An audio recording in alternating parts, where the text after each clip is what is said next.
गच्छति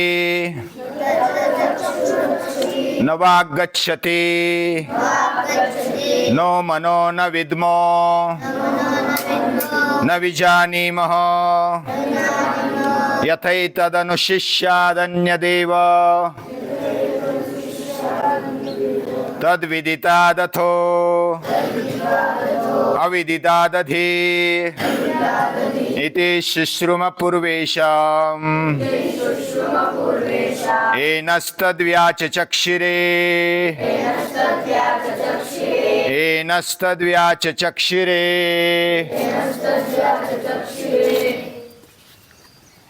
ईश्वर यह दुनिया का हमारे जीवन का कर्ता धर्ता है। वह प्रत्यक्ष हमारे सामने दिखाई नहीं देता, वो अव्यक्त है, फिर भी सभी के लिए महत्वपूर्ण है और उससे ही जीवन चलता है, तो उसको मानना ही पड़ेगा। हम मानते भी हैं, इसमें कोई शंका नहीं है। लगभग सभी मानते हैं ईश्वर को। अलग अलग नाम देते होंगे शक्ति को, जो भी हमें उस बल का परिचय होता है, उस बल को हम मानते हैं। और जब हम उसको मानते हैं, लेकिन अमृता भवन्ति धीराः, उसके पास कैसे जाना, अमृतत्व कैसे पाना, ये रास्ता हमें मिलता नहीं। तो बहुत बार हम भटक जाते हैं। तो उपनिषद दादी माँ हमें मार्गदर्शन करती है। न तत्र चक्षुर्गच्छति, उसको आंखों से देख नहीं सकते, क्योंकि रूप नहीं, रंग नहीं, आकार नहीं। उसका वाणी से वर्णन नहीं कर सकते, क्योंकि वह अनिर्वचनीय है। उसको प्राणों से हम अंदाजा नहीं ले सकते। हमारे इंद्रिय, हमारे कान आदि इंद्रिय, उससे हम उसको पा नहीं सकते। हमारी बुद्धि भी उसको जान नहीं सकती, मन भी उधर पहुंच नहीं सकता। न मनो न विद्मः, कोई भी ऐसा नहीं कहता है कि मैंने जाना। जानने वाला भी नहीं। हम जानते हैं, इंद्रियों से जानते हैं, हमारी आंखों से हम पढ़ते हैं, अभ्यास करते हैं, कानों से सुनते हैं, फिर बुद्धि से समझ लेते हैं। लेकिन ये इससे परे है।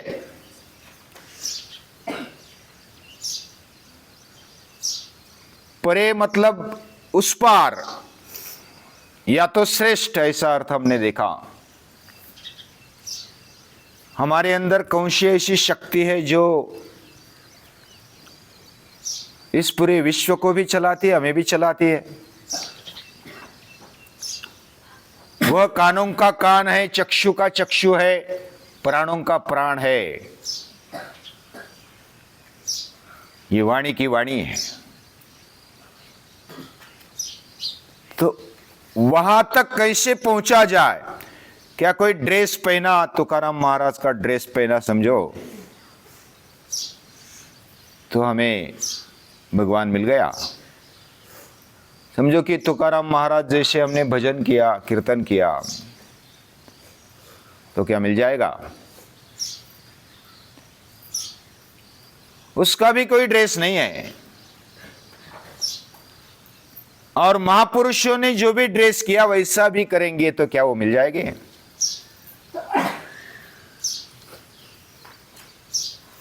उन्होंने जो भी अपनाया, उनके जीवन में कोई बहुत बड़ा त्याग था, निष्पृहता थी। उन्होंने बहुत सारों ने घरदार छोड़ दिया, या तो विरक्ति उनके जीवन में दिखाई देती है। क्या विरक्ति लाने से वो मिल जाएगा? सब कुछ छोड़ दो, हिमालय में जाओ तो हिमालय में मिल जाएगा।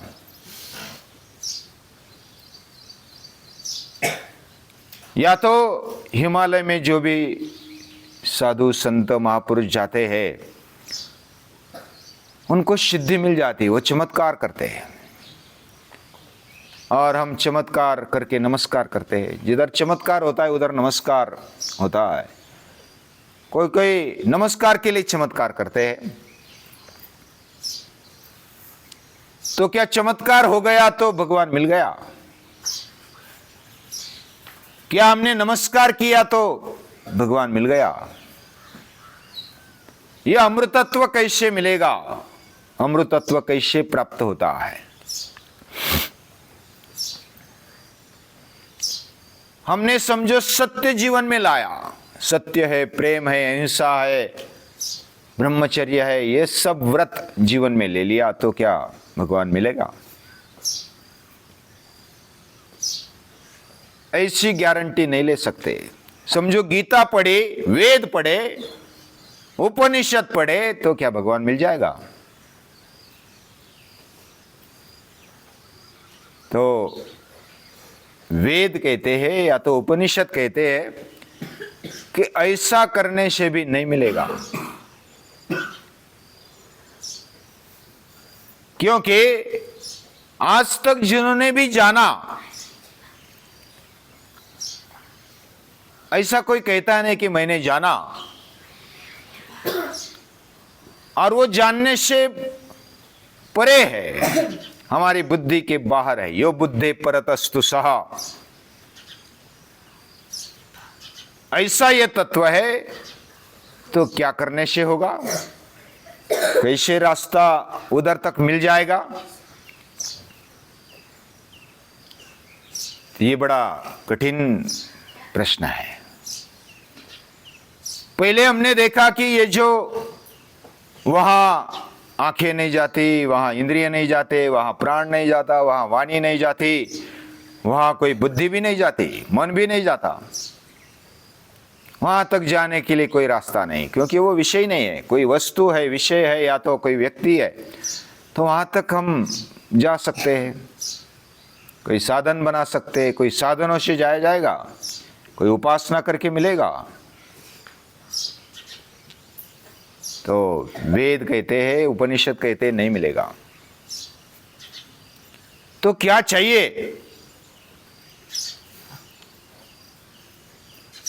यह अनुभवगम्य है। हमने कल देखा संत ज्ञानेश्वर महाराज क्या कहते हैं, जय जय स्वसंवेद्या, हमें खुद अनुभव करने जैसा है। जैसा गुड़ हमने बहुत ही वर्णन किया, ये ऐसा है, ऐसा मीठा है, वैसा मीठा है, खा के देखना चाहिए, पुस्तक में पढ़ो, फोटो देखो, इतना भी कुछ भी करो, क्या उसका टेस्ट मिल जाएगा? जब तक खाते नहीं, जब तक अनुभव नहीं लेते, तब तक गुड़ का पता नहीं चलेगा। यह अनुभव गम्य है। जीवन में अनुभव करने के लिए जीवन को समझना पड़ेगा कि जीवन क्या है, किसने दिया है, जीवन क्या है, किसने दिया है और किस लिए दिया है, ये समझना पड़ेगा। ये जब तक नहीं समझेंगे तब तक हमें रास्ता नहीं मिलेगा। इसलिए स्वाध्याय करना चाहिए, इसलिए अभ्यास करना चाहिए,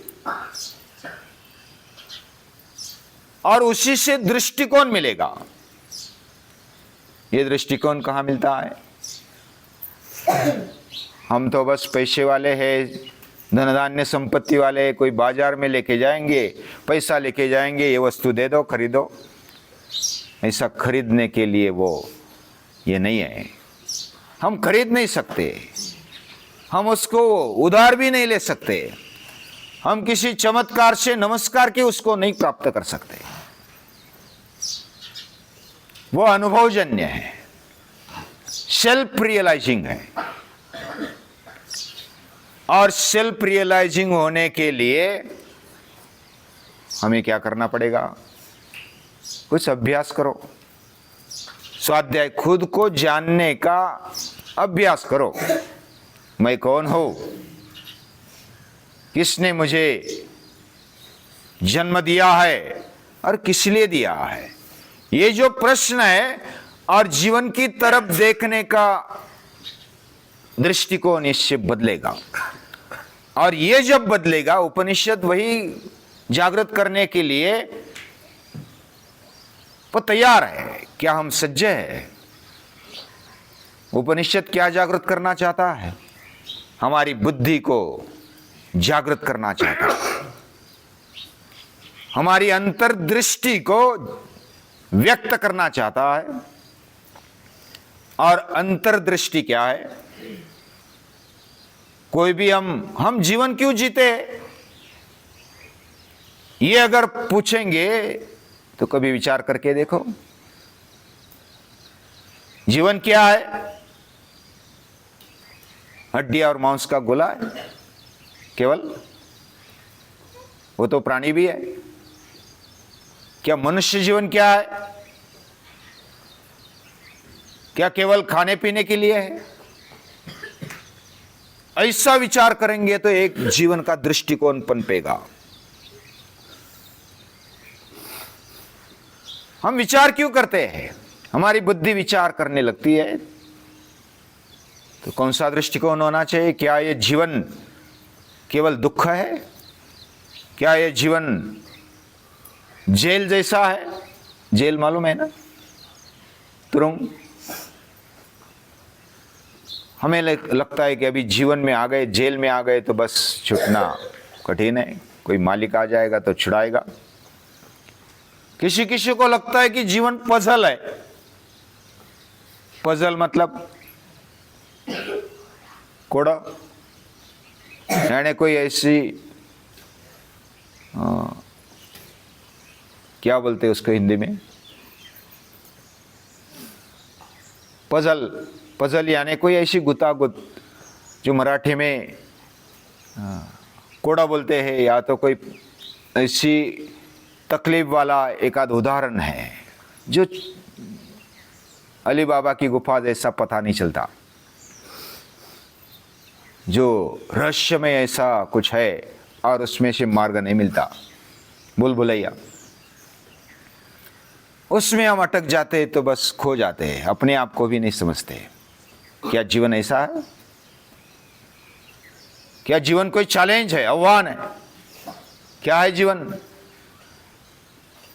हम क्या समझते हैं, इसके ऊपर हमारा बहुत कुछ निर्भर है। तो कृष्ण कहते हैं कि जीवन एक खेल है। ये जी जीवन है, क्यों निर्माण क्यों किया? तो खेल में कारण नहीं रहता। हम क्यों खेलते हैं? क्यों खेलते हैं? बस मजा आता है, आनंद आता है ना। भगवान को भी ये दुनिया निर्माण करने में आनंद आता है, तो बस उसका खेल है। लोकवत्तु लीला कैवल्यम। ये जीवन एक खेल है। तुष्यन्ति च रमन्ति च, इसमें आनंद आता है, रम्मान हो जाते भगवान भी। और हमारे ऋषियों ने ये जाना।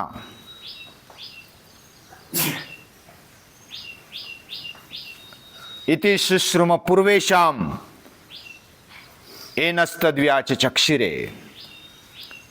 उन्होंने जो भी जाना वो उन्होंने लिख कर रखा।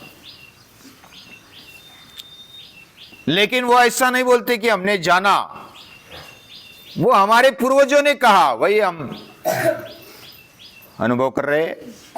आप भी अनुभव करो। ये जीवन एक खेल है। खेल में आह्वान होता है, खेल में भूल भुलैया जैसा होता है, बहुत सारे खेल होते हैं। लेकिन खेल में हार जीत होती है, सुख दुख आता है। खेल में हम बड़े उत्साह महसूस करते हैं, आनंद महसूस करते हैं। यह दैवी खेल है, कृष्णा मेड प्ले डिवाइन। और ये अगर समझेंगे तो एक दृष्टिकोण आ जाएगा, जीवन जीने में मजा आ जाएगा, आनंद आ जाएगा। यह उपनिषद देना चाहता, हमारा दृष्टिकोण हम बदले। मैं कौन हूं ये समझे, मेरा जीवन किस लिए है, मुझे किसने निर्माण किया, ये अगर हम जानने का प्रयास भी करेंगे, इसके लिए स्वाध्याय चाहिए, इसके लिए अभ्यास चाहिए, मनन चिंतन चाहिए। इसलिए याज्ञवल्क्य कहते हैं मैत्रेयी, आत्मावारे श्रोतव्या मंतव्या ज्ञातव्या निदिध्यासितव्या। खुद को जानना, कैसे जानना? श्रोतव्या, पहले सुनो, अभ्यास करो, वाचन करो, मनन चिंतन करो, मंतव्य। और यही बात उपनिषदों ने कही, स्वाध्यायान्मा प्रमदः स्वाध्याय प्रवचनाभ्याम न प्रमदितव्यम। हमारा दृष्टिकोण कैसे योग्य रहे, जीवन के बारे में हम कैसा दृष्टिकोण रखते हैं, ये बात इस मंत्र में समझाने का प्रयास है। वो पढ़ने से भगवान मिलेंगे ऐसा नहीं, हमारा दृष्टिकोण बदलेगा। और दृष्टिकोण जब सही होगा तो हमारा रास्ता मिल जाएगा हमें। तो दृष्टिकोण योग्य बनाने के लिए उपनिषद है, इसका वाचन, इसका पठन, इसका मनन चिंतन होना चाहिए। तो हमें शक्ति मिले, बुद्धि मिले, हमारे लिए प्रेरणा बनने वाले जो भी ऋषि है, मुनि है, महापुरुष है, उनको याद करते हैं और उनको नमस्कार है।